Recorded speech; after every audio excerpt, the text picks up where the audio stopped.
तर आजवर असं म्हणतात की सिंहाचा हल्ला कधी झाला नव्हता, तो यावेळेस झाला. चिडी चूप, कोणी नाही ना, कोणती व्यक्ती येत आहे ना कोणी जात आहे. हो. गिरनारवासी गिरनार दर्शनाला आजपर्यंत असं झालं नाही की पहिल्या पायरीवर मी आहे आणि पुढे कोणीच नाहीये. डावीकडे उंचावर देवीच्या मंदिरावर मला एक प्राणी बसलेला दिसला. बापरे, तिथे सिंह होता आई शपथ. आणि तो आमच्याचकडे असा वळून बघत होता. हा. अरे, घनदाट धुकं, पाऊस, अंधारात कोणीही नाहीये, फक्त आम्ही 6 जण. मी मुद्दाम तिथे एक झेंडा घेतला होता श्रीरामांचा, असा केशरी कलरचा, बरं. की प्राण्याला दुरून वाटावं की काहीतरी अग्नी जळतो यांच्या हातात, मशाल दुरून. ओके. हे माझं लॉजिकल कारण त्यामागे ओके. होतं. कारण आता परतीचे दोर कापले होते, आता फक्त बरं. ध्यास होता दर्शनाचा. अगदी. 6,000-6,500 पायऱ्या पार करत गोरखनाथांपर्यंत पोहोचलो. जसं पोहोचलो तशी गोरक्षनाथांच्या आशीर्वादाची हमी मिळाली. त्यांचा जो सुगंध येत होता आतून, मंदिरातून, त्या राखेमधनं, ओके. त्यांची जी उदी असते धुनीमधली. प्रत्येकाने एकदा तरी आयुष्यात गिरनारचा सूर्योदय अनुभवावा. बर. द्वापार युग संपून कलियुगाची सुरुवात जिथे झाली आहे, अच्छा. ओके. ते हा गिरनार आणि सोमनाथ भाग. जी व्यक्ती पहिल्यांदा गिरनारला जाणार आहे तर त्यांनी काय काळजी घेतली पाहिजे, डूज अँड डोंट्स काय आहे? दत्त महाराज खडतर परीक्षा बघतात. जेव्हा खरंय, पहिल्यांदा खरंय. व्यक्ती जाते ना गिरनारला, अगदी. हा माझा अनुभव आहे. आता काही दिवसांपूर्वी सिंहाचा हल्ला झाला होता गिरनारवर, एका छोट्या मुलावर. त्याच पार्श्वभूमीवर आमचे एक मित्र अभिजित पानसे गिरनारला जाऊन आलेत. त्याबद्दलचा सगळा अनुभव ते आजच्या पॉडकास्टमध्ये सांगणार आहेत. दाट धुकं, प्रचंड पाऊस, वारा आणि रात्रीचं गिरनार चढाई, या सर्व गोष्टींबद्दलचे अनुभव आणि काय काळजी घेतली पाहिजे, काय नाही घेतली पाहिजे, डूज अँड डोंट्स, या सर्व गोष्टी आजच्या पॉडकास्टमध्ये आपण बोलणार आहे. खरं तर गिरनार हा प्रत्येकाच्या अतिशय जवळचा विषय आहे आणि प्रत्येकाच्या मनात कधी ना कधी कुठल्या तरी पॉइंटवर मनात इच्छा असते की एकदा तरी गुरु शिखर सर केलं पाहिजे, एकदा तरी गुरु शिखरावर गेलं पाहिजे, दत्तात्रयांचं दर्शन घेतलं पाहिजे. पण ते असं असतं ना की कॉलिंग आल्याशिवाय आपण जात नाही. तर त्या सर्व गोष्टींबद्दल आपण आज बोलणार आहे. तर एपिसोडला सुरुवात करूया. पुढे जाण्याच्या आधी पिऊ द स्टोरी टेलर या यूट्यूब चॅनलला अजून सबस्क्राईब केलं नसेल तर ते जरूर करा आणि हा व्हिडिओ शेवटपर्यंत नक्की पहा. तर अभिजित, वेलकम आजच्या एपिसोडमध्ये. तर अभिजित, इतक्यात तू गिरनारला जाऊन आलास जेव्हा अगदी सिंहाच्या हल्ल्याची दहशत होती किंवा त्यावेळेस तो माहोल सुरू होता. तर त्याच वेळेस तू गिरनार चढलास, गिरनारला जाऊन दर्शन केलंस. तर कसा अनुभव होता तुझा?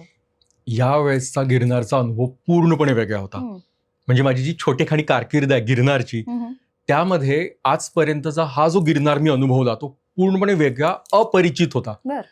अपरिचित मध्ये जो अधिक हिरो असतो त्यामध्ये तो एकदम साधा, भोळा, सात्विक, तसा आतापर्यंत गिरनार मला भेटायचा. एका पात्रात तो दिलखुलास असतो. तसंच डिसेंबर जानेवारीचा गिरनार अत्यंत दिलखुलास, चैतन्यमय असतो. पण यावेळेस मात्र अपरिचित भेटला गिरनार. का बरं? म्हणजे असं अपरिचित का म्हणतोस? केस अपरिचितचे जो शिक्षा देतो, माफ करत नाही, नियमबद्ध असतो, तसा हा गिरनार होता.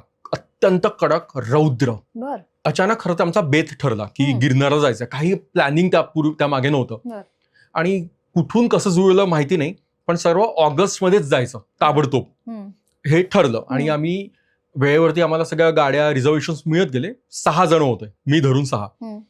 त्यातले 5 जण पहिल्यांदा गिरनार बघणार होते. सो त्यांना अज्ञानात सुख होतं की होऊन जाईल, बघितलं जाईल. जबाबदारी माझ्यावर होती, नेतृत्व मी करत होतो. सो मला लॉजिकली विचार करायचा होता. आम्ही पोहोचलो, दर्शन केलं भावनाथांचं पहिल्यांदा. पाऊस सुरू होता. तिथूनच एक मनात टेन्शन सुरू झालं की पाऊस सुरू आहे आणि वरती लोक किती असतील. पण तेव्हा तिथल्या लोकल लोकांनी काही सांगितलं नाही का तुम्हाला की सिंहाची दहशत आहे किंवा सिंह दिसला होता, एका मुलाला उचलून नेलं इतक्यात रिसेंटली? सुरुवातीला जो ऑटोवाला होता आमचा, त्याने सांगितलं फोन करून मला की मुळात गिरनारला वर जाऊच देत नाहीयेत आता रात्री, कारण कोणीही नाहीये, गर्दी काहीही नाहीये आणि वर आता सिंहाच्या हल्ल्यानंतर वर जाऊच देत नाहीये. हे मला दोघांनी सांगितलं. त्याला म्हटलं मी असं नाहीये. आणि आणखी दुसऱ्या म्हणजे एका व्यक्तीला मला फोन करायला सांगितला. मी त्याच्याशी बोललो. म्हणजे तो म्हणाला की गिरनार तल्लेखीला जाऊच नका. आम्ही जुन्याकडे राहिलो. तेव्हा मग परत डळमळीत झालं की करायचं काय आहे. इकडे सगळे अतिउत्साही लोक. आणि मी मग एका हुकमी एक व्यक्तीला कॉल केला.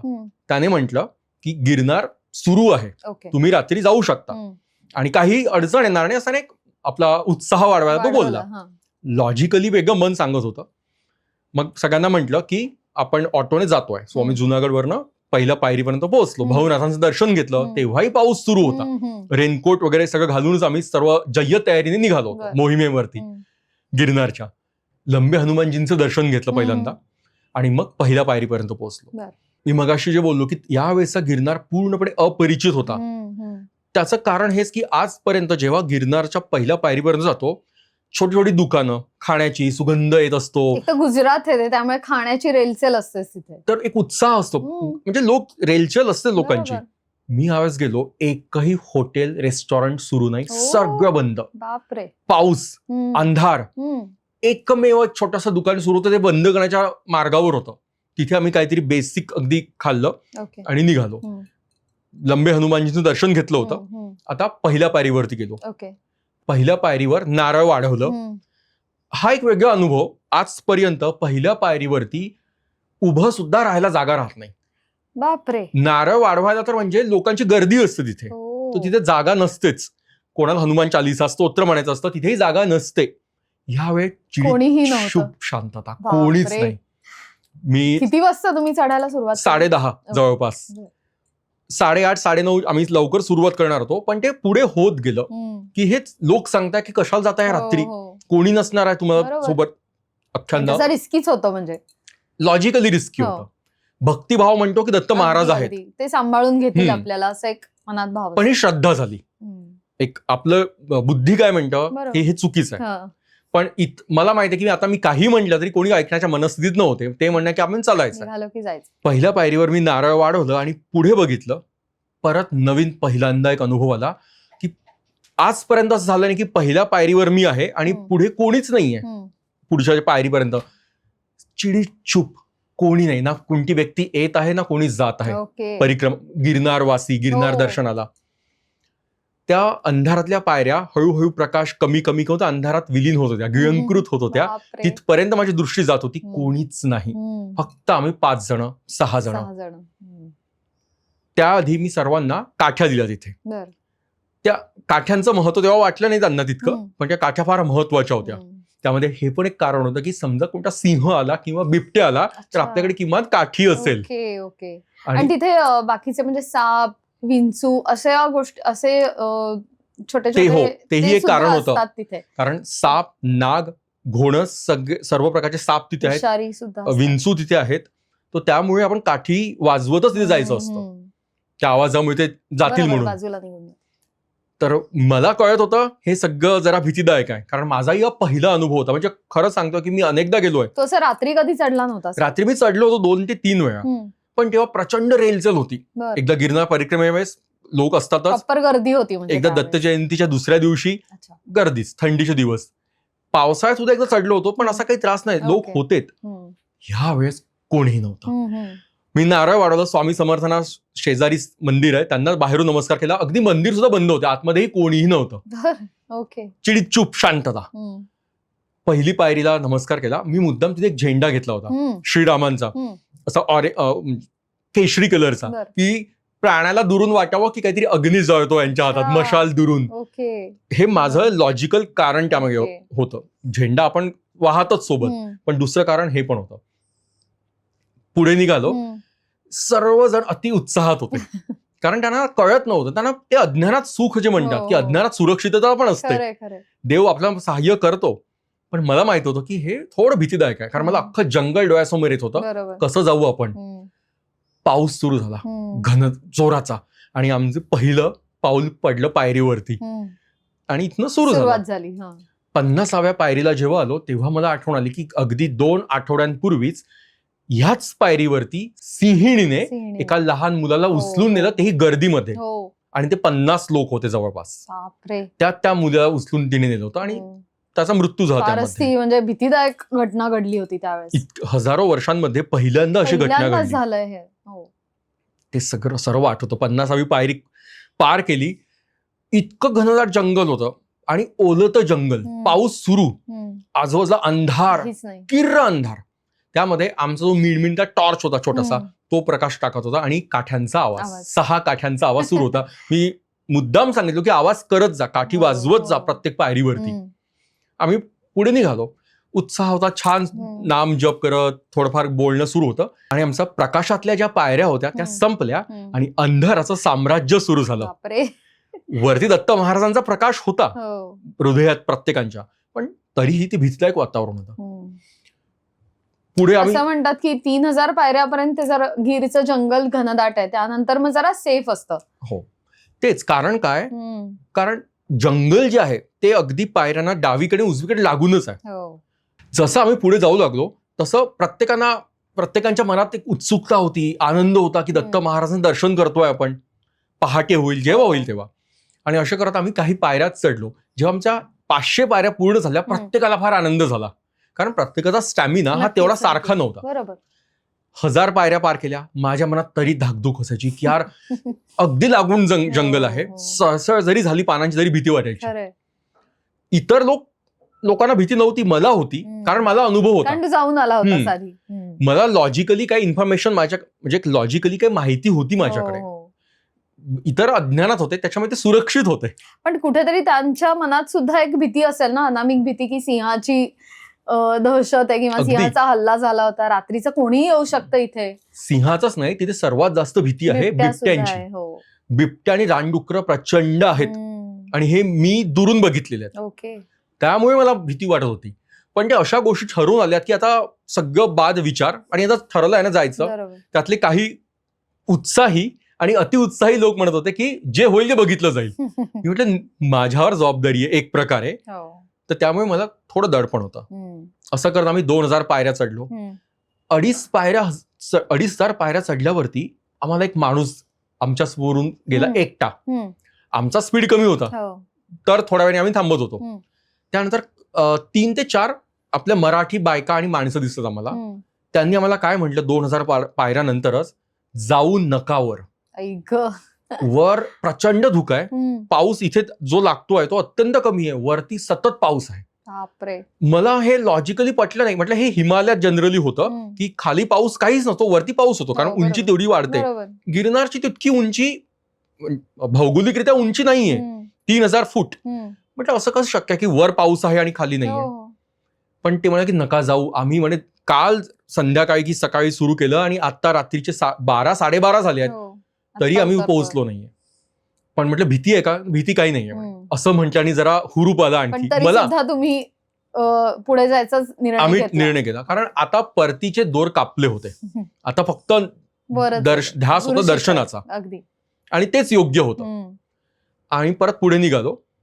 रस्त्यावरती कुठेही प्रकाश नव्हता, घनदाट जंगल, अंधार. जेव्हा आमचा टॉर्च बंद व्हायचा तेव्हा समोर डोळ्यात बोट जाईल इतका अंधार असेल, इतका अंधार होता. कॅन इमॅजिन की कसं तुम्ही चालला असाल त्या अंधाऱ्या रात्री. आणि सोबत एक व्हायचं मात्र, कसं आपल्याला कुठेतरी सकारात्मक विचार करतो आपण. आम्ही जेव्हा एखाद्या शेडला थांबायचो, कारण तिथे दुकानं असतात, मी स्वतः ते दुकानं, मला सगळे पाठ आहेत तिथले दुकानं जे सुरू असतात. ह्यावेळेस एकही दुकान सुरू नव्हतं. रात्री सुद्धा सुरू असतात. म्हणजे मी आतापर्यंत जेव्हा अनेकदा गेलोय ह्या 8-1 वर्षामध्ये, रात्रीची दुकानं सुरू असतात, बंदच होते, कोणीच येत नव्हतं. त्यांनी सांगितलं आम्हाला की कोणीही तिथे आता सध्या जायला परवानगीच नाही आणि लोक जातही नाहीये. त्याच्यात एक गोष्ट सांगायची आहे की जेव्हा सिंहाचा हल्ला झाला तेव्हा त्यांनी एक नवीन पद्धत सुरू केली रजिस्ट्रेशन करण्याची.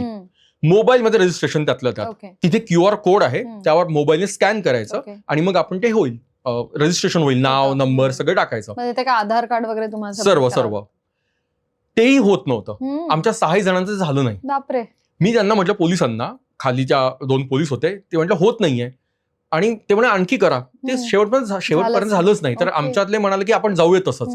हे बघून ती पोलीस व्यक्ती चिडली आणि त्यांनी म्हटलं जाओ अपनी रिस्क पे जाओ, नाही होत आहे ना जा.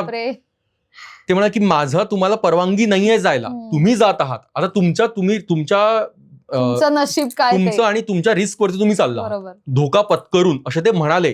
हे शब्द माझ्या कानात गुंजत होते, कारण बाकीचे 5 जण समोर होते आणि हे सगळं लॉजिकली जरा भीतीदायक वातावरण सुरू होतं. बरोबर, एक रिस्पॉन्सिबिलिटीच होती तुझ्यावर सगळ्यांची.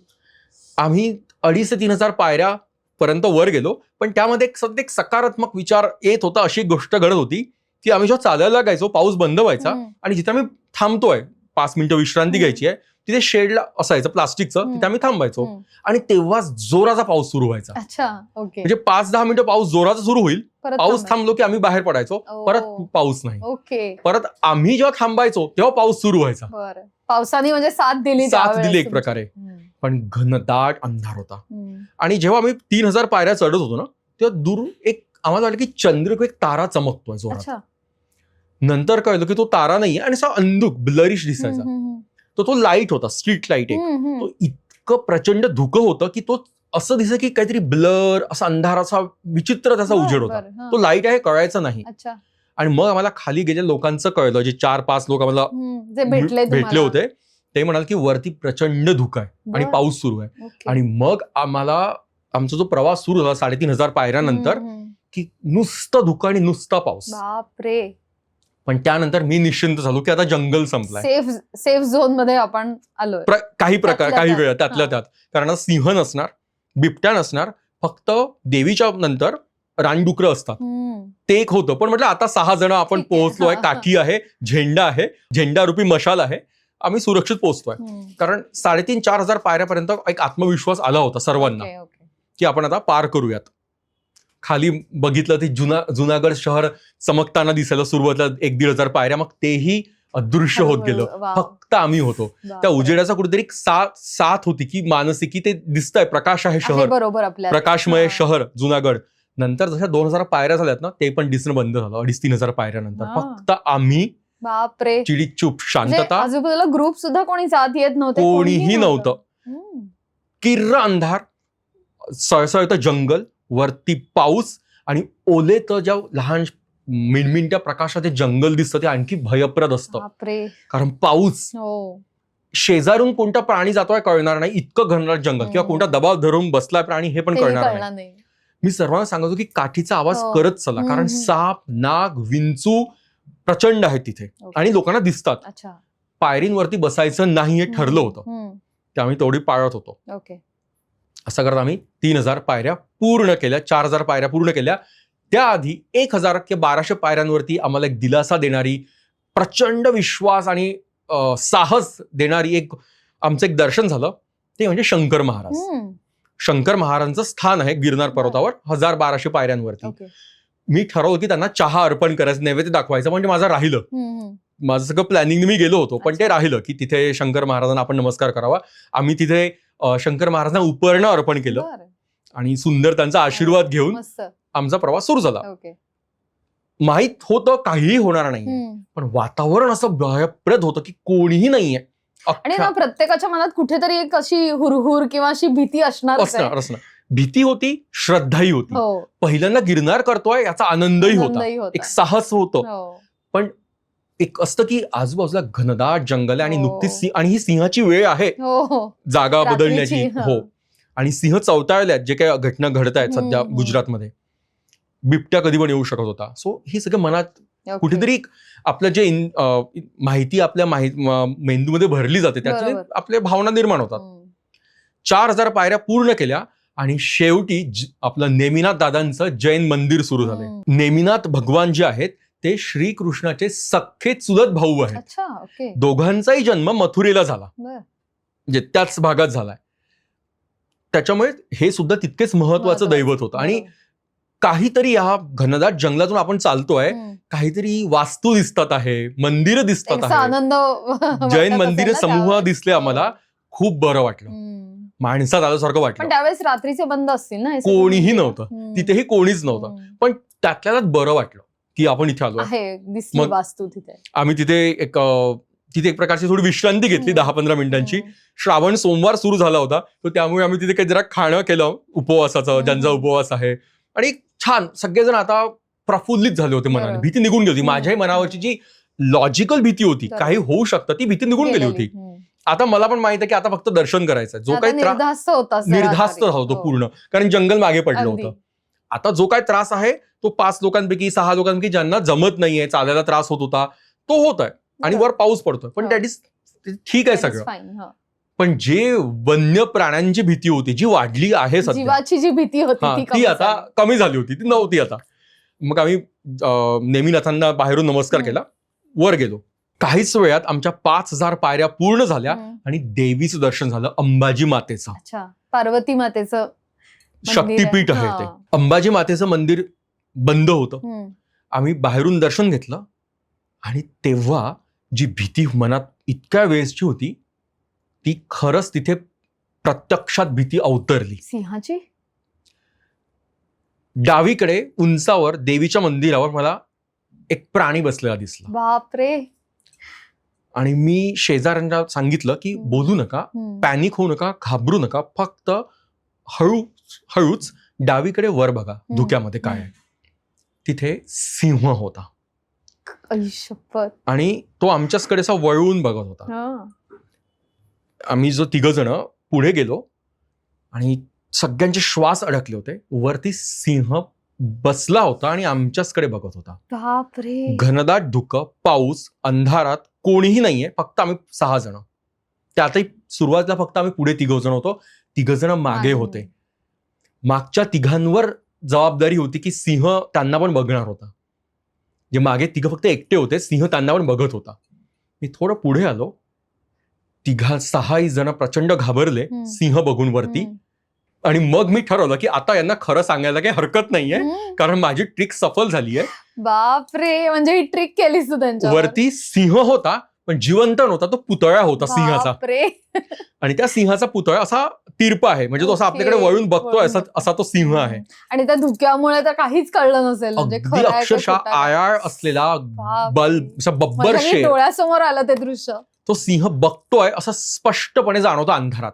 आणि सर्वांची बोबडी वळली, इतका तो भयंकर सिंह होता समोर उंचावर, बस थोडासा. पण सगळ्यांना सांगितलं घाबरायची गरज नाही, तो फक्त स्टॅच्यू आहे, मातीचा निर्जीव सिंह आहे. मग आम्ही पुढे गेलो. तिथून मी जे म्हणतो की हा गिरनार माझ्याकरता अपरिचित होता, त्याचं कारण हे की त्यानंतर येतं गोरक्षनाथ. आजपर्यंत मला गोरक्षनाथांना दर्शन करायला काही वेळ लागला नाही, काही त्रास झाला नाही. तिथून गोरक्षनाथ मंदिर येतच नव्हतं असं पहिल्यांदा झालं एक प्रकारे. तिथून एक दगडी पुलासारखा भाग आहे जो अरुंद आहे, खाली डावी उजवीकडे दरी आहे. इतका वारा होता की मी म्हटलं की माझ्याकडे झेंडा होता काठीला लावलेला. त्या शिळ्याचं जहाज माहितीये जे वाऱ्याच्या सहाय्याने समुद्रात पुढे जातं. माझं झालं असं की मी तो झेंडा थोडा वर केला आणि इतका जोराचा म्हणजे वायूचा प्रपात आला की त्या झेंड्याने जोरात मी म्हणजे पुढे ढकललं गेलो. मी पटकन तो खाली हात केला. म्हणजे इतका अपघात होऊ शकला असा इतका तो जोरात वारा वाहत होता आणि इतकं घनदाट धुकं की कळत नव्हतं नक्की आपण कुठे आहे. माझी व्हिज्युअल मेमरी खूप स्ट्रॉंग आहे, मला आठवतं किती वर्षांपूर्वीचं कुठली ती जागा आहे, मला कळत होतं नक्की मी आहे कुठे. आता देवीचं मंदिर पार केलंय, आता सरळ सरळ गोरखनाथांचं शिखर लागतं. ते गोरक्षनाथांचं शिखर येतच नव्हतं आणि नक्की कळत नव्हतं कुठे आहोत आपण. इतकं धुकं, पाऊस सगळंच त्यावेळेस सुरू होतं. तिथे एक दिवा होता, स्ट्रीट लाईट, मिनमिनटा. पण धुकंच इतकं प्रचंड घनदाट होतं की त्याचा प्रकाश काही पोहोचत नव्हता. वरच्या वर त्याचं वलय निर्माण झालं होतं फक्त. आणि त्यातून मी प्रत्येकानं म्हटलं की आता तिघं मागे पुढे नाही, सोबतच हवंय आता. आणि मग आम्ही म्हटलं वाका थोडं कमरेमध्ये, जितका आपण उभं असू ना तितकं पटकन वाऱ्याने उडून जाऊ शकते व्यक्ती, पडू शकते. थोडं कमरेत वागून आणि सोबत सगळ्यांचा हात धरून किंवा आधार घेऊनच चला. तो पॅच आम्ही पूर्ण पार केला आणि पुढे मग परत शिखर लागलं. मला आठवत होतं की अच्छा आता हे शिखर सुरू होत आहे. मी इतक्यांदा गेलो पण मलाही आठवत नव्हतं नक्की कुठे आहोत आपण तेव्हा. असं करत आम्ही गोरक्षनाथांपर्यंत पोहोचलो. तिथे पहिल्यांदा मला 5 लोक बसले दिसले गोरखनाथांना.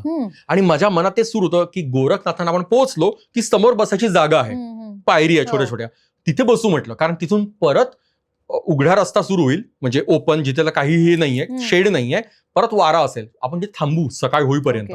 आम्ही सर्व तिथे बसलो. पहाटेची वेळ झाली होती आणि जो म्हटलं की प्रचंड थंडी. सर्वांचे सर्व रेनकोट, स्वेटर्स, जॅकेट, शॉल पूर्ण ओले चिंब झाले होते. लोक कुडकुडत होते थंडीमध्ये. घनदाट धुकं, जंगलाचा एक वेगळा वास असतो, गंध असतो पानांना, तो येत होता. आणि असं करत जेव्हा आम्ही दर मजल गाठत 6,000-6,500 पायऱ्या पार करत गोरखनाथांपर्यंत पोहोचलो, जसं पोहोचलो तशी गोरक्षनाथांच्या आशीर्वादाची हमी मिळाली. त्यांचा जो सुगंध येत होता आतून मंदिरातून, त्या राखेमधनं, त्यांची जी उदी असते धुनीमधली, अंगारा असतो, त्याचा एक सुंदर सुगंध येत होता, कसा उबदार सुगंध. त्या सुगंधामुळे मनाला ऍक्च्युली हुरूप आला आणि म्हटलं की आता म्हणजे इथे सगळेजण बसूयात. आम्ही 6 जण तिथे बसलो. सर्वांना झोप येत होती, झोप अनावर झाली होती, रात्रभर आम्ही चालतोय. थोड्या वेळात डावीकडे म्हणजे आकाश उघडच होतं पूर्ण आणि उजवीकडे पण. काही वेळ अर्ध्या तासानंतर उजाडायला लागलं. आकाश थोडंसं हलकसं निळसर आणि सावळस रंग यायला लागला होता. त्या क्षणी मला जाणवलं की माझ्या पायावर काहीतरी येऊन बसलाय आणि नंतर मी टॉर्च मारला.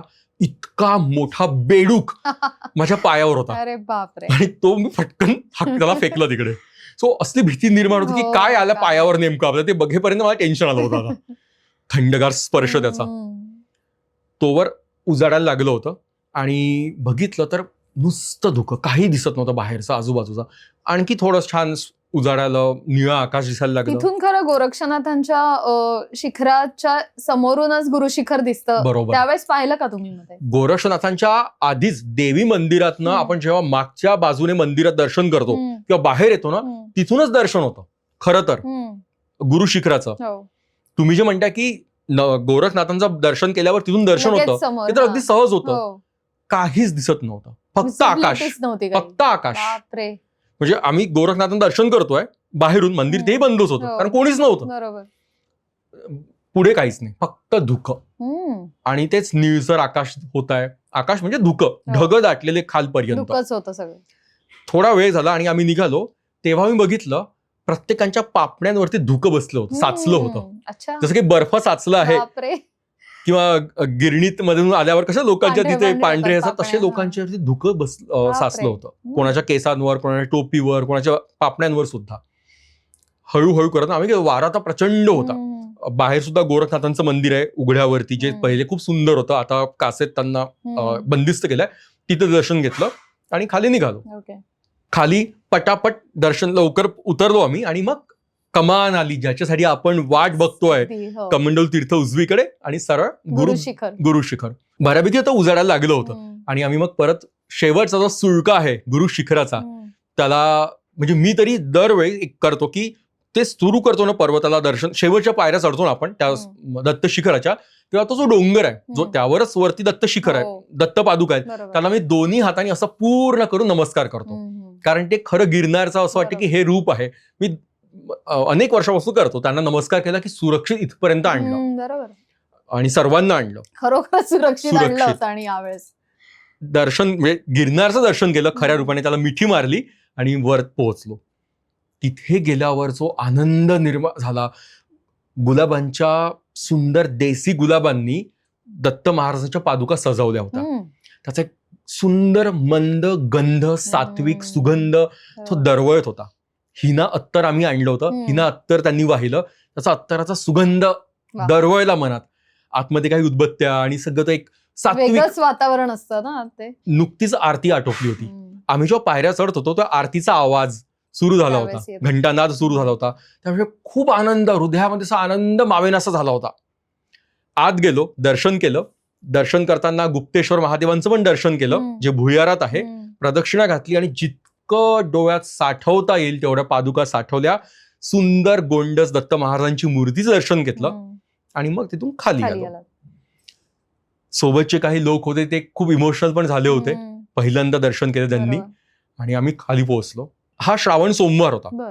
आम्ही उपास होता काही लोकांचा. आम्ही खाली गेलो कमंडलू तीर्थाला, तीर्थप्रसाद घेतला. इतका सुंदर तो चविष्ट तीर्थप्रसाद प्रत्येक वेळेस वाटतो, ह्यावेळेस जरा जास्त वाटत होता. कारण ते सगळं मनाचं ताण, भीती, दडपण निघून गेलं होतं. चालणं आणि तो स्ट्रेस आणि जबाबदारीची भावना, ते सगळं एकदम. जसं आत गेलो, धुनी येणारा सुगंध जो असतो तो सुगंध अनुभवला, नमस्कार केला, प्रसाद घेतला आणि मस्तपैकी आम्ही परत वर पोहोचलो आणि आमचा प्रवास खाली सुरू झाला.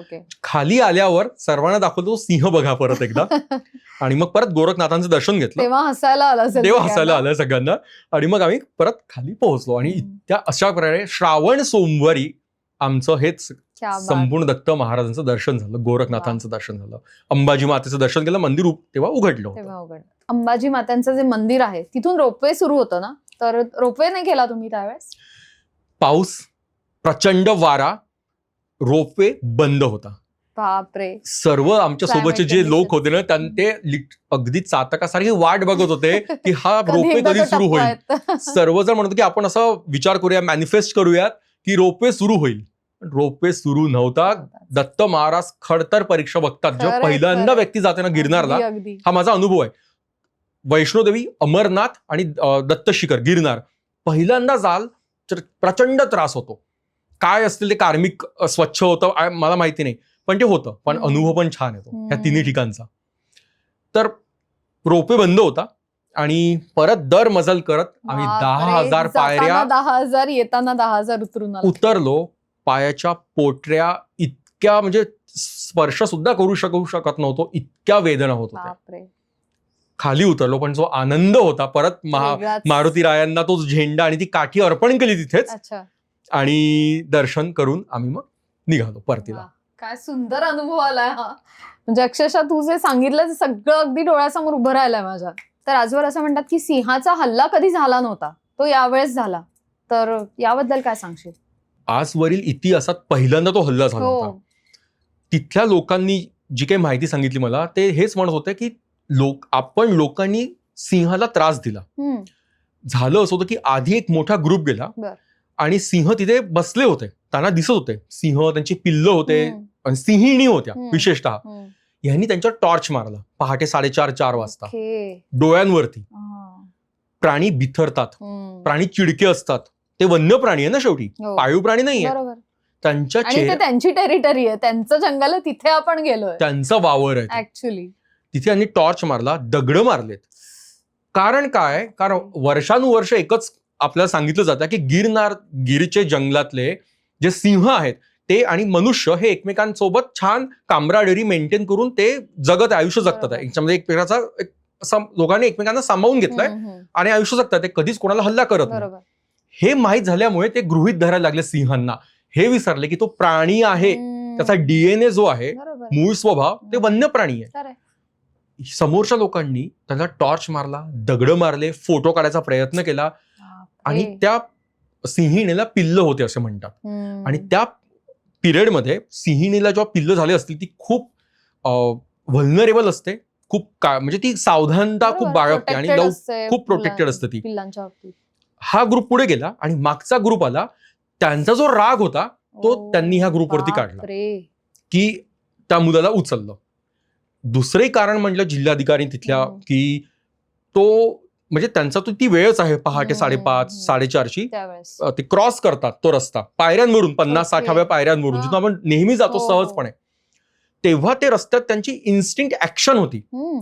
त्याच्या आधी इन्स्टिंक्ट ऍक्शन का झाली, प्रतिक्रिया का झाली, अशी प्रतिक्षिप्त प्रतिक्रिया की कारण त्यांना त्रास दिला होता म्हणून त्या मुलाला उचललं. तिसरं एक कारण मला सांगितलं की त्या मुलाने काळ्या रंगाचे कपडे घातले होते आणि त्यांना ते एखादा प्राणी वाटत, छोटा शेळीचं पिल्लू किंवा असं काहीतरी वाटलं, म्हणून ते इन्स्टिंक्टिव्हली उचललं. कारण त्या मुलाला खाल्लं पण ते त्यांनी उलटी करून मांस टाकून दिलं. प्राणी टाकून दिलं, ते मांस खात नव्हते पण त्यांची ती ऍक्शन झाली कारण मनुष्य त्यांना त्रास देत होता. पण हे झालं सिंहाचं. तिथे बिबट्यांचं पण प्रचंड टेन्शन आहे. बिबट्यांना काहीही नैतिक मूल्य नसतात, त्यांना काही त्यांचे उसूल नसतात, ते सरळ हल्ला करतात तुमच्यावर. समय हल्ला झालेले प्राणी ज्यांना पकडतात त्यांचं काय होतं पुढे? त्यांचं एक जुनागडमध्येच एक प्राणी संग्रहालय, सकरगंज असं काहीतरी नाव आहे. जो प्राणी मनुष्याला ज्याने हानी पोहोचवली थोडी जरी, त्यांना ते पकडतात, जेरबंद करून आयुष्यभरासाठी त्या प्राणी संग्रहालयात ठेवतात. ते जे 3 नरसिंह होते, म्हणजे सिंहातले पुरुष होते आणि काही सिंहिणी, त्यांना आजन्म कारावासाची शिक्षा मिळाली आहे. अरे बापरे. त्यांना आता कधीच जंगलात सोडलं जाणार नाही. कारण काय? त्यांना रक्ताची चव लागली आहे. त्यांना आतापर्यंत माहित नव्हतं की हे जे मनुष्य येतात आहे ते आपलं खाद्य नाहीये, हेच त्यांना माहिती आहे. पण एकदा का चुकून जरी सवय लागली, त्यांना कळतं एक नाजूक मनुष्य आहे, त्याला शिंग पण नाहीये, त्यांची त्वचा पण अत्यंत नाजूक आहे, त्यांना तर सहज मारू शकतो, खाऊ शकतो आपण.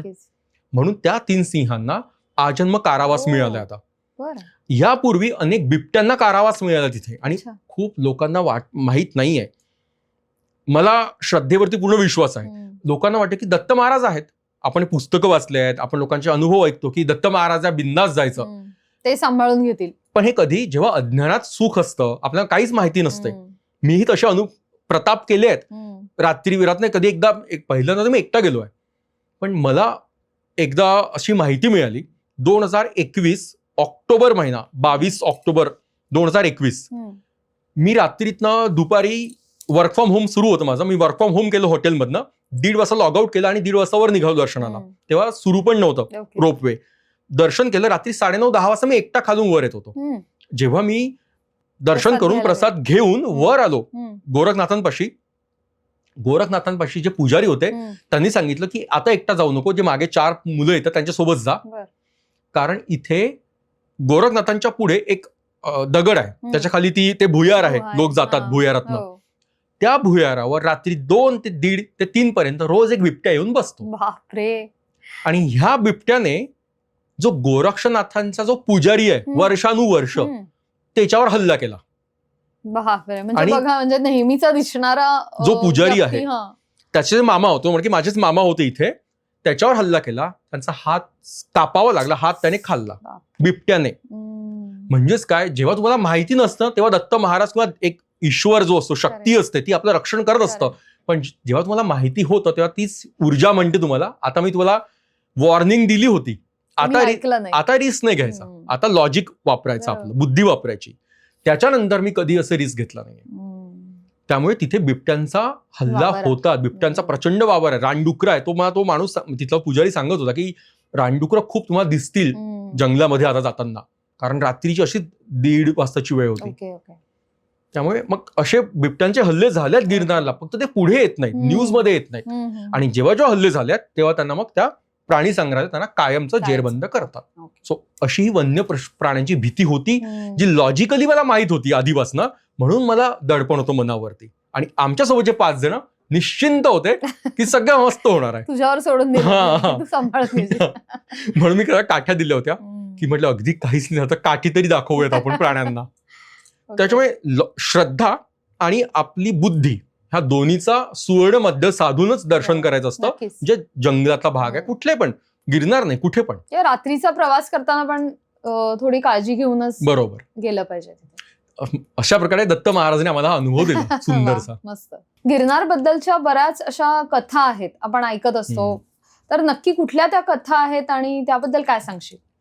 गिरनारला आपण जेव्हा जातो किंवा तुम्ही गेलात तर खूप तुम्हाला असं दिसेल की दगड, मोठमोठ्या शिळा अशा अधांतरी टिकलेल्या आहेत, कधी त्या खाली पडतील असं वाटतं, पण त्या शेकडो वर्षांपासून तशाच आहेत. त्याच्या मागची एक गोष्ट आहे. राणक देवी नावाची एक राजपूत स्त्री होती, त्यांचा विवाह झाला जुनागडच्या राजासोबत आणि त्या किल्ल्यावर मग त्या राहायला आल्यात. त्यांची गिरनारवरती प्रचंड श्रद्धा होती. किल्ल्याच्या बुरुजावरती येऊन त्या गिरनारचं दर्शन करायच्या रोज. राणक देवींनी गिरनारला आपला भाऊ मानलं होतं. पुढे एका राजाने जुनागडवरती हल्ला केला.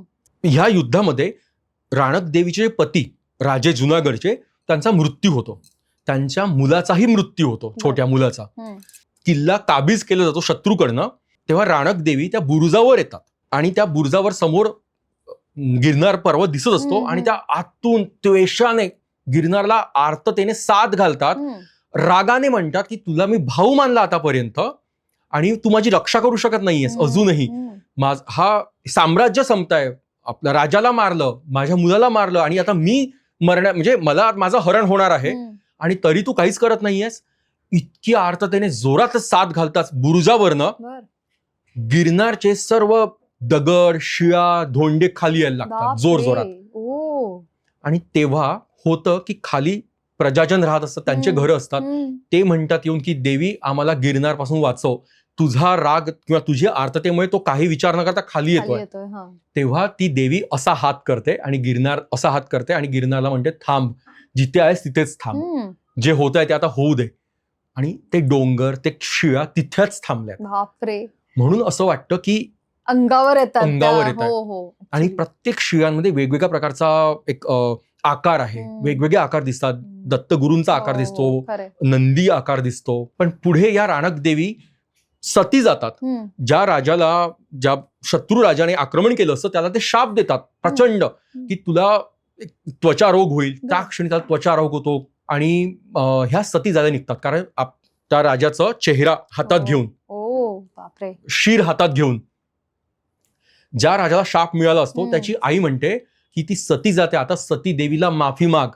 आणि हा राजा पश्चाताप दग्ध होतो, त्याच्या अंगात आग आग व्हायला लागते. हम्म. त्यांनी तो शाप दिला असतो देवीने, हम्म. प्राणक देवीने. हो.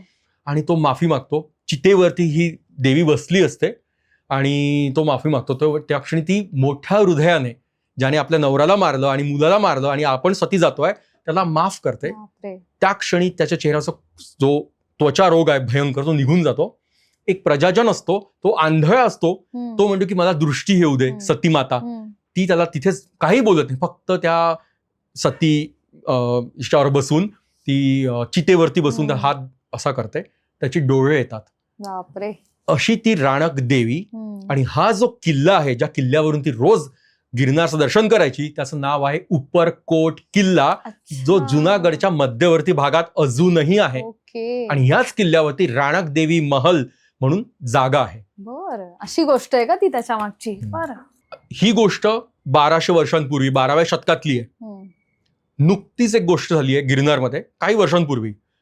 गिरनार इलेक्ट्रिसिटी बोर्डचे काही लोक मजदूर ते तिथे इलेक्ट्रिसिटीचं काम करत होते. म्हणून 400-500 किलोचे जे पोल्स असतात, खांब असतात, ते वाहून 9900 पायऱ्या चढून असे 6 ते 7 लोक ते खांब वरून नेत होते. त्यांना थोडे चालायला त्यांनी खांब ठेवला वरच्या शिखरावर. असं म्हणा की गोरखनाथांच्या शिखराच्या अवतीच्या भागात आहे ही गोष्ट घडलेली आहे. 40 एक वर्षापूर्वीची गोष्ट. तिथे एक बारका माणूस आला साधूच्या वेशातला, आणि तो म्हणाला की तुम्ही का थकले? तो म्हणे की 400-500 किलोचा आम्ही खांब वाहून आणतोय, 10 पावलं चढतो आम्ही ठेवतोय. तो म्हणा की मी काही मदत करू का?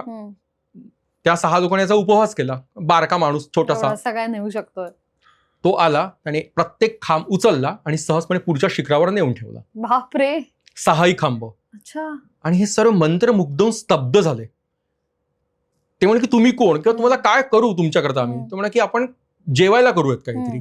तो म्हणे की तुमच्याकडे जितके पैसे असतील, हा साधू म्हणतोय त्या 6 लोकांना, जितके पैसे असतील त्याची तुम्ही खिचडी करा. जितके असेल पैसे तेवढं धान्य आणा.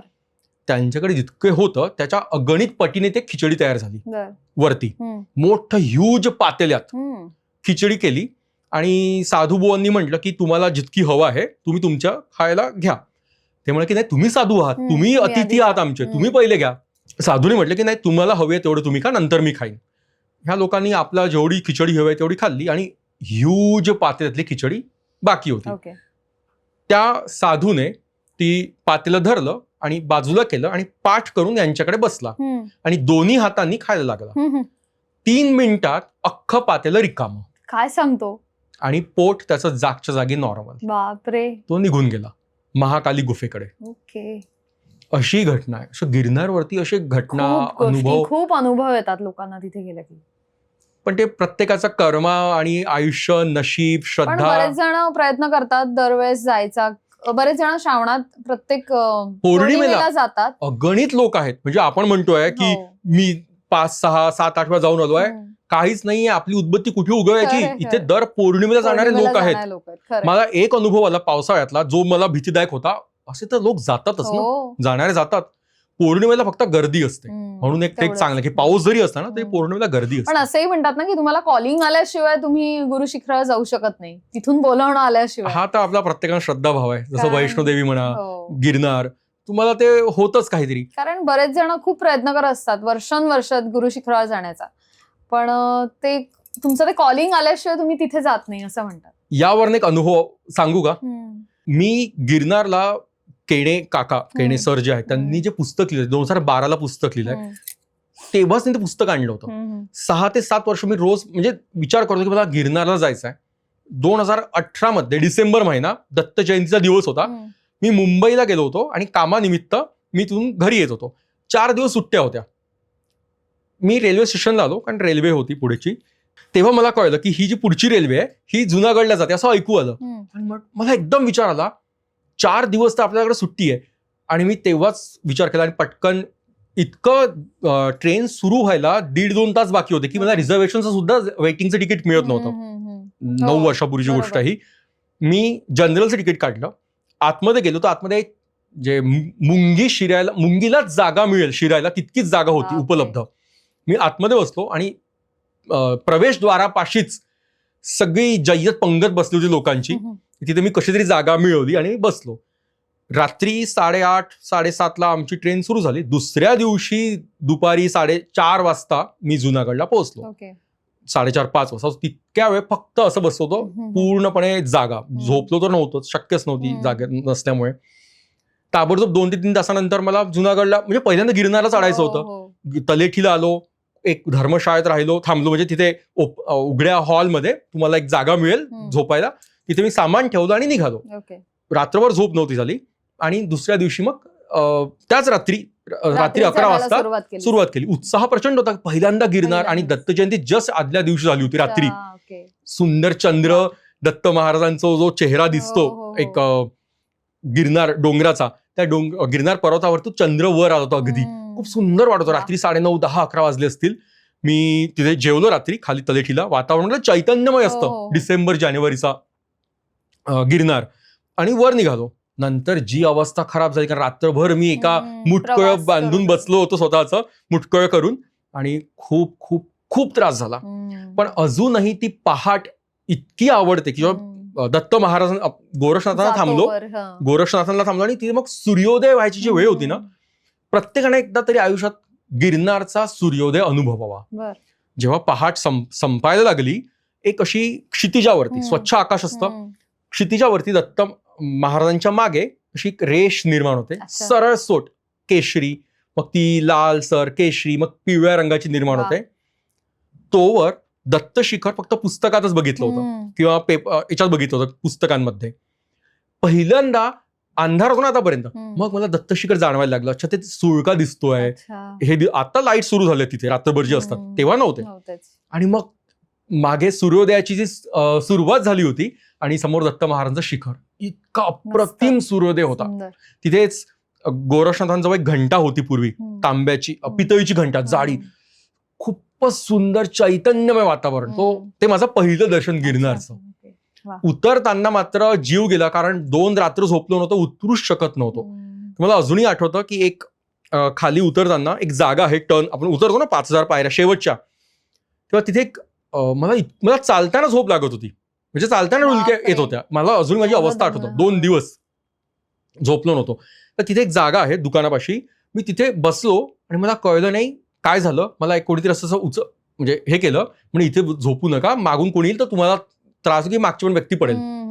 मला अजूनही ती जागा आठवते. आता जे मी 10-7 दिवसांपूर्वी जाऊन आलो, तिथे आज पलंग होता, जाडा पलंग, आणि तीच जागा, त्या जागेवर आज मी परत जाऊन तिथे झोपलो. म्हणजे 10 वर्षांपूर्वी आपण इथे बसलो होतो आणि त्या माणसाने मला जागा दिली झोपायला इथे चटईवरती आणि सांगितलं की इथे त्या मोकळ्या जागेत झोपा. आज तिथे पलंग ठेवला त्याच माणसाने तिथे. सो हा गिरनार सगळ्या तुझे अनुभव कॉलिंग वरनं आठवलं की असं असतं की अचानक मग इच्छा होते किंवा अचानक ते दर्शन होतं. तर जी व्यक्ती पहिल्यांदा गिरनारला जाणार आहे आणि पूर्ण 10,000 पायऱ्या चढून जाणार आहे, उतरणार आहे, तर त्यांनी काय काळजी घेतली पाहिजे? डूज अँड डोंट्स काय आहेत तुझ्या मते? पहिले तर आपली जी बॅकपॅक असणार ना, पाठीवरची पिशवी, ती अत्यंत छोटी. पाण्याची बॉटल घ्या, थोडी घ्या. पाणी प्यायचं नाही. रस्त्यात कुठेही वॉशरूमची सोय नाहीये, त्यामुळे ती काळजी घ्यायची. खूप हेवी जेवायचं नाही चढताना. शूज कोणी घालतात, कोणी घालत नाही. मी घालत नाही, पण मला यावेळेस पावसाळ्याचं ते पण भीती होती की शूज नाहीये, चप्पल घालून येतो, काही डंख मारला म्हणून पण एक असतं, म्हणून ते काळजी घ्यायची. कोणाला शूज जमतो, कोणाला जमत नाही, हा निर्णय त्यांचा. वर चढताना बरेच लोक काय करतात, नी कॅप घालतात. ते नाही करायचं, ती नाही घालायची. चढताना तुमच्या गुडघ्यावरती आणखी ताण येतो. उतरताना नी कॅप आठवणीने घालायची, कारण मग पोटरीवरती गुडघ्यावरच्या टेंडन्स, लिगामेंट वरती ताण येतो. सो नी कॅप घ्यायची, पण उतरताना घालायची. आणि सर्वात महत्वाचं म्हणजे काठी घ्यायची. अनेकांना काठीचा उपयोग नाही करता येत. म्हणजे एक व्यक्ती मला मागे बोलली होती की एका हातात काठी आहे, दुसऱ्या हातात काठी आहे, कोणी 2 काठ्या घेतात. म्हणजे माझे दोन्ही हात आता म्हणजे पॅक झाले, आता मी चालू कसं? मला एकदम विचार आला की एक व्यक्ती युद्धात जातोय आणि तो म्हणजे की एका हातात बंदूक आहे, एका हातात तलवार आहे, मी युद्ध, माझे एकही हात रिकामा नाहीये, मी युद्ध करू कसं? आपले ते शस्त्र आहेत, त्याने आपल्याला जिंकायचं असतं. काठीचा उपयोग करून घ्यायचा आपल्याला वाहवायला बॉडी, आपलं शरीर, ना की काठीला आपण वाहवत न्यायचं एक्स्ट्रा वजन म्हणून. त्याच्यामुळे काठीचं एक टिप सांगतो की काठी पक्की पकडायची आणि ती अशी रोवायची पुढच्या पायरीवर, कधी किती त्याच्या पुढच्या पायरीवर, आत्मविश्वास वाढला की, आणि ताण द्यायचा आपल्या हातावरती. जेव्हा तुम्हाला कळेल की आपल्या हातावर ताण पडतोय, हात दुखायला लागलाय, म्हणजे तुम्ही बरोबर चालला आहात. काठी रोवली की आपल्या कंबेवरचा आणि लोअर बॅकवरचा ताण कमी होतो, कुठलंही दुखणं होत नाही, आणि तुम्हाला वाटेल की पायऱ्या पण सहज चढतोय. मगाशी तुम्ही म्हणाल की यावरनं काही वेगळा अनुभव आलात का? एक अनुभव सांगतोय. बेटा ना, 2021 ऑक्टोबरमध्ये मी गेलो होतो गिरनारला, दुसऱ्यांदा की तिसऱ्यांदा. तेव्हा मी पहिल्यांदा 2 काठ्या घेतल्या सोबत. मी म्हटलं यावेळेस 2 काठ्यांनी आपण जाऊयात. जेव्हा आपण 3,500 पायऱ्या पार करतो जंगलातल्या आणि वर जातो, कातळ सुरू होतं. त्या कातळाच्या गर्दी कोणी नव्हती तेव्हा, पण मी दिवसाची गोष्ट सांगतो. दुपारी 2:30, 3, 4 वाजले असतील, आणि मी फोटो काढत होतो तेव्हा सहज. आपल्या कातळाला एक काठी ठेवली मागे, आणि एक काठी माझ्या समोर होती जी पायऱ्यांपाशी होती, खाली जंगल पूर्ण भाग, आणि मी फोटो काढतोय. हार्डली 30 सेकंद गेले असतील, मी मागे वळून बघतो, काठी गायब. जी कातळाला लावलेली काठी होती, डाव्या हातात माझी काठी होती. माझ्या मागे कोणी आलं का मला आठवत कोणीच नव्हतं. बरं, अंतर काहीच नाही, अगदी शेजारी छोटंसं अंतर आहे पायरीचं. मी परत पुढे गेलो, कातळ सुरूच होतं, परत फोटो काढत होतो जंगलाचा खालचा, दातार पर्वत डावीकडे दिसतो, आणि ही काठी मी परत कातळाला लावली, फोटो काढले, मागे वळलो, काठी गायब. हे काय? हा माझा 21 ऑक्टोबर 2021 की 22 ऑक्टोबर 2021चा अनुभव आहे. शेवटपर्यंत काठी सापडलीच नाही. दोन्ही काठ्या गायब. येताना सुद्धा तिथे कुठेच नव्हती. येताना कुठे, म्हणजे कळतंय का तुम्हाला की मी आत्ता फोटो काढतोय, मी काठी मागे लावली आहे, फोटो काढलाय, आणि वळून बघतो काठी गायब. म्हणजे कोणीतरी घेतली असेल आणि त्यानंतर ठेवून दिली असेल असं आपसूक. नाही, पण ठेवणारी व्यक्ती तिथे थोडी ठेवेल ना, बरं, ते खाली घेऊन जाईल किंवा वर घेऊन जाईल, असंही नाही. 2 वेळेस माझ्या काठ्या अदृश्य. मग असं वाटलं की दत्त महाराजांना म्हटलं ना की विना काठीने यायचं असेल वर. आणखी त्यावेळेस एक अनुभव आला, ते म्हणजे की श्री रविशंकर जे आहेत ते त्या दिवशी तिथे आले होते. सो त्याच्यामुळे मी त्यांचा म्हणजे फॉलोवर नाहीये, पण त्यांना मानणारे लोक खूप तिथे त्यांच्या सोबत होते, 15-20 त्यांचे. तर आम्ही धुनीला जेव्हा दर्शन केलं, धुनीच्याच ठिकाणी मागून मग श्री रविशंकर गुरुजी आले. अच्छा, तिथे दर्शन झालं. हो, आणि त्यांच्याही पायांवरती मी डोकं टेकून नमस्कार केला. तो एक वेगळा अनुभव आहे हा काठींचा, आणि तो हा एक. आणि त्याच दिवशी रात्री जे मला झालं, पोहोचलो मी रात्री 12:30-1 वाजता, तेव्हाच तिथल्या गोरक्षनाथांच्या पुजाऱ्यांनी सांगितलं की इथे हल्ला होतो, इथे बिबट्या आहेत, आणि बिबट्याने मारला आहे कोणाचा, पुजारीलाच. तेव्हा मला ही माहिती मिळाली 2021 पासून. तेव्हाच मग मी काळजी घेतो. तर आपण आतापर्यंत सगळ्या अनुभवांबद्दल बोलतोय, सिंहाची दहशत आणि या सर्व गोष्टी. तर जे महत्वाचं जे स्थान आहे गुरु शिखर, तर तिथे आपण येऊया आता की तिथली हिस्ट्री काय, म्हणजे तिथल्या पादुका तिथे कशा आल्या दत्तात्रयांच्या? गिरनारवरती दत्त महाराजांनी हजारो वर्ष तपश्चर्या केली आहे, साधना केली आहे उभं राहून, असं म्हणतात. म्हणून त्यांच्या पावलांचे ठसे जे उमटले आहेत ते म्हणजे दत्त पादुका. त्यांचं आपण दर्शन करतो. मूर्ती आता ठेवली आहे, पूर्वी फक्त पादुका होत्या, आणि वर सुद्धा काहीही शेड नव्हतं, हे आपण सगळ्यांना आता माहित झालंय. म्हणून तिथे दत्त महाराजांचं महात्म्य आहे. आणि जर तुम्ही विचार कराल तर गिरनार हा जो भाग आहे तो श्रीकृष्ण बलराम यांच्या आयुष्यातला महत्वाचा भाग आहे. श्रीकृष्णांचा जो मोठे भाऊ होते बलराम, यांचा विवाह झाला गिरनारच्या पायथ्याशीच. अच्छा. उजवीकडे आपण जेव्हा जातो ना पुढे, उजवीकडे दिसतं दामोदर कुंड, तिथे त्यांचा बलराम रेवतीचा विवाह झाला. ती दामोदर कुंड आहे. सध्या माझं तिथे फार मोठी मगर वास्तव्यास आहे आत्ता सध्या. आणि तिथे असं म्हणतात की त्या सरोवरात, त्या तलावात, कुंडात अस्थि विसर्जन केलं तर अस्थि ताबडतोब विरघळतात. बरं, असं त्या कुंडाचं महत्व आहे. त्याशिवाय अर्जुनाने सुभद्रा हरण केलं आणि सुभद्रेशी विवाह केला. तेव्हा जे चिडलेले बलराम होते आणि सगळी यादव सेना अर्जुनाला मारायला किंवा शोधार्थ निघाली, तेव्हा कृष्णाचा अभय होता अर्जुनाला. तेव्हा हे सर्वजण, 3 जण, सुभद्रा, माता, अर्जुन आणि कृष्ण, हे गिरनार पर्वताच्या पायथ्याशी जंगलात आलेत. आणि भोर देवी स्थान आहे, तिथे विवाह झाला अर्जुन आणि सुभद्रा मातेचा, आणि तिथे त्यांनी प्रदक्षिणा घातली. म्हणून त्याला आज गिरनार प्रदक्षिणा केली जाते, गिरनार परिक्रमा केली जाते, जी कार्तिक एकादशी ते कार्तिक पौर्णिमेला होते.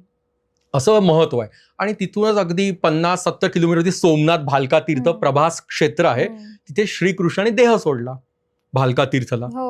बाणगंगेला तिथे जवळपासचे सगळे, अगदी बाणगंगेला तो पारधी बाण मारतो, कृष्ण असे झाडाला एका वृक्षाला लेटले असतात, त्यांचे पाय असे असतात, त्या पायांचं जे असतात अंगठा आणि तर्जनी पायाचे ते असे दुरून एका सशाच्या कानासारखे दिसत असतात. आणि म्हणून हा बाणगंगा जे समुद्र आहे तिथून तो बाण मारतो आणि कृष्णाच्या पायाला लागतो आणि मग कृष्ण एक एक्सक्यूज होतो तो एक प्रकारचा आणि तिथे त्यांचा निर्वाण आहे. त्याच्या आधीच सोमनाथच्या जवळ बलरामांचं पण निर्वाण स्थळ आहे, गुफा आहे बलरामांची. बलराम हे मूळचे शेषनागाचे अवतार होते, तर त्यांनी सुद्धा आपला अवतार सोडला आणि ते नागाच्या रूपात शेषनागात ते भुयारातून परत गेले. हा सर्व गिरनारच्या अवतीभोवतीचा भाग आहे. म्हणजे कृष्ण सुद्धा कृष्णांच्या आयुष्यातला अविभाज्य भाग आहे गिरनार, जो फार आपण कमी बोललो जातो. त्यामुळे गिरनार आणि सोमनाथ प्रभाचं क्षेत्र हे एक प्रकारे द्वापार युग संपून कलियुगाची सुरुवात जिथे झाली आहे ते हा गिरनार आणि सोमनाथ भाग. मस्त. सो तू सुद्धा गिरनार परिक्रमा नेतोस, अरेंज करतोस, तर त्याबद्दल काय सांगशील? त्याबद्दल पहिल्यांदा फिजिकल फिटनेस अत्यंत महत्वाचा आहे. आता नोव्हेंबरच्या शेवटी गिरनार परिक्रमा होते, त्यामुळे गिरनार परिक्रमा ज्यांना यायचं आहे ते नक्कीच येतीलच.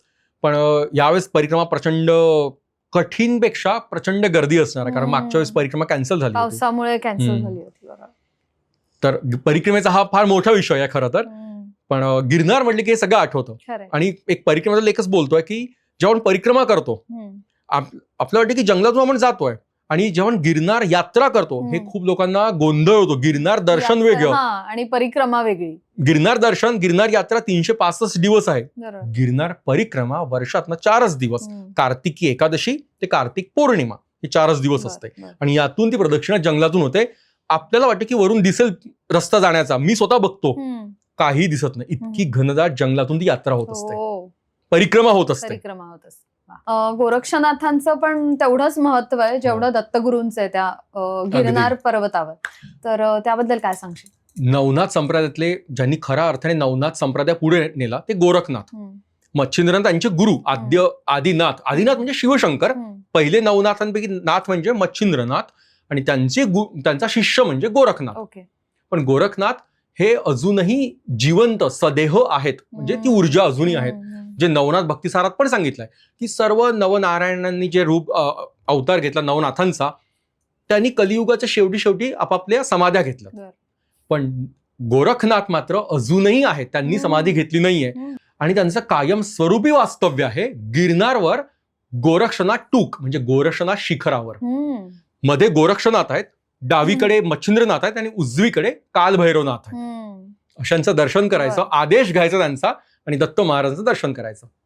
वा अभिजित, फारच मस्त. आणि आम्हाला अक्षरशः तू घेऊन गेलास गिरनार यात्रेला आणि गुरु शिखराचा जो प्रवास आहे, जे टप्पे लागतात ते सुद्धा खूप छान पद्धतीने आमच्या डोळ्यासमोर उभं राहिलंय सर्व चित्र.